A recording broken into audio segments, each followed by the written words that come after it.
welcome to AGTV. Today I'm excited to be joined by European Tour professional David Howell. Hi David.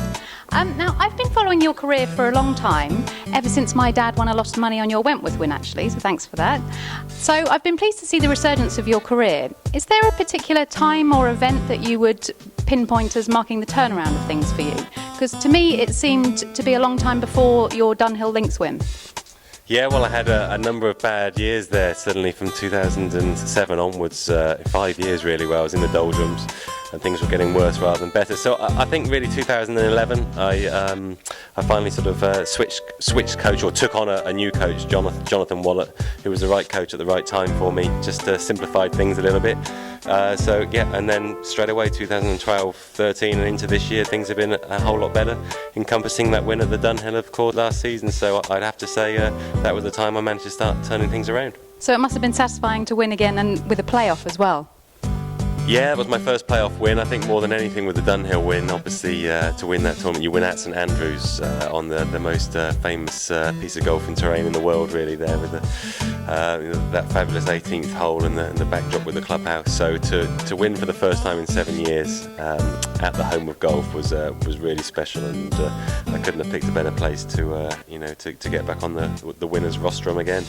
I remember a couple of years ago you were around 61st on the race to Dubai, so just missed out on playing the DP World Tour Championship at Jumeirah Golf Estates.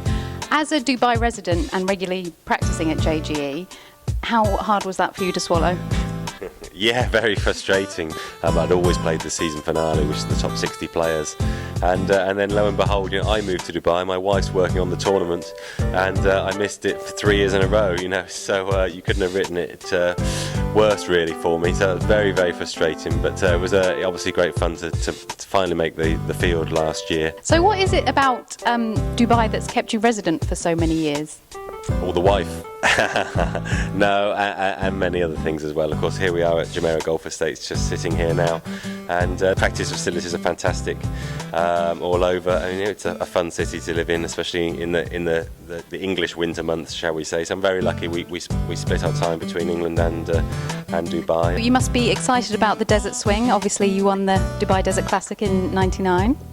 Yeah, it was my first European Tour victory down at the Creek, and obviously we play at the Emirates Club now. I overlook that from my apartment, so that's nice, although I keep missing the cut and having to watch the players play at the weekend from my balcony, which is just horrendous. So big must next year is to perform well in the Desert Classic. Of course, that would be a real thrill again, and it's a great event. And I've had my good moments in Abu Dhabi in recent years. And Qatar is always a tournament that I've enjoyed. I'm sure you've been asked about this 100 times, but if I could take you back to your win at the HSBC Champions, obviously beating your playing partner Tiger Woods in his heyday was quite an achievement. I bet there were some serious celebrations in the Howell household that night. Yeah, there were. Well, most of them took place on the plane, of course, for me. But I remember being in my courtesy car to the airport, and I opened a beer, and it was a Tiger beer, which I thought was quite apt.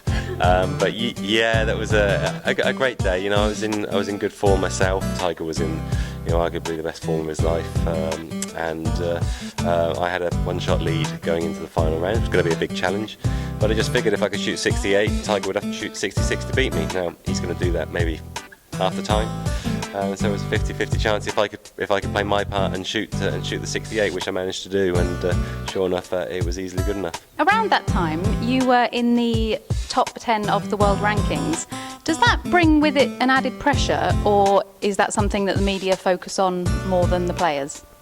Yeah, I think, well, it's certainly a nice feeling, when you turn up at any tournament and you literally, the way I looked at it is the rankings are pretty good.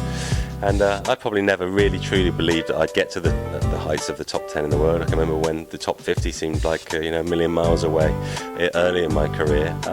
But then when you do turn up at tournaments and you look around and maybe there's only 2 or 3 people ranked above you, it gives you enormous self-belief that if you just play your normal game, you're gonna have a good result. I know it was very special for you to make it back to playing in the Open. And on top of that, you got to hit the first shot of the prestigious championship. How were the first tee nerves?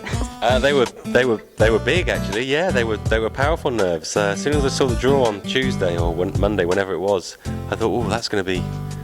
I reckon that's going to be pretty nerve-wracking. And sure enough, it was. Maybe I built it up in my own mind, but the grandstands were full at 6:25 in the morning, and yeah, strangely nervous. But first tee nerves aren't that rare on tour. People that play at home on a Saturday morning are worried that few people are watching. The first tee always has and always will be an interesting place, and first tee at the Open, obviously everything's heightened. And I hit a shocking shot, actually, I must admit, and that was a bit of a shame, but I had a great performance at the Open. It was my best effort, really. It wasn't my best finish. I finished 7th one year, but with one good final round. But this year at Hoylake, I really felt like I was sort of in the mix-ish all week, and only finished 15th in the end, but I played some nice stuff. I have to mention the fact that you've been on the winning European Ryder Cup team twice, in 2004 and 2006. How would you say those squads would compare against the winning team of this year? Oh, that's a tough question. Well, do you know, the way I would answer that is when I did some TV work this year at Glen Eagles, and as soon as I got there, it had a very similar feel to the K Club to me in terms of the strength of our team, the strength of the Americans team, the course, the European or the British autumnal conditions. So I was very fortunate. I played in two very, very strong sides, but arguably this was at a similar level with Martin Keimer, Justin Rose, both major champions. Henrik Stenson's done some amazing things, and of course the world's best player, Rory McIlroy. So this was a really, really strong team. So I would say this was just as strong, if not, perhaps our strongest ever side. What would be your greatest Ryder Cup memory?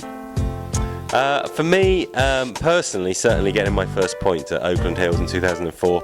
Paul Casey on the Saturday morning. We won the last 2 holes to pick up a point in the foursomes, and that was a real thrill.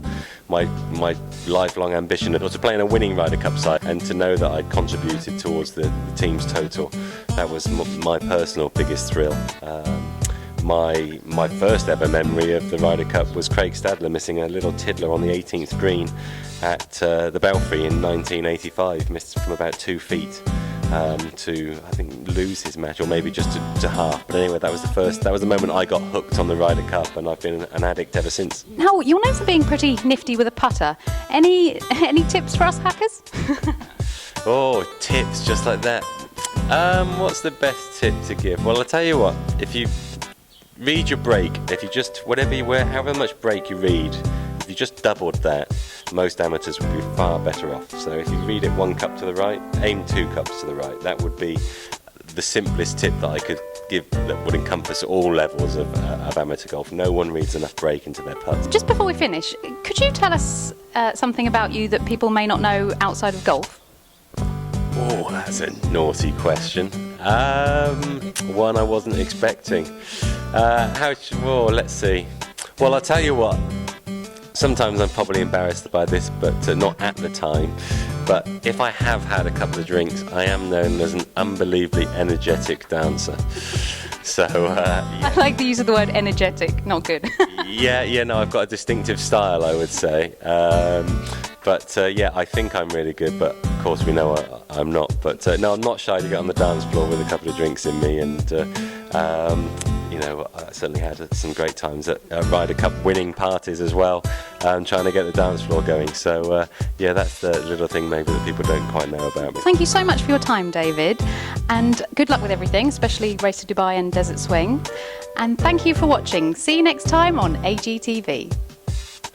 This is David Howell. You're watching AGTV.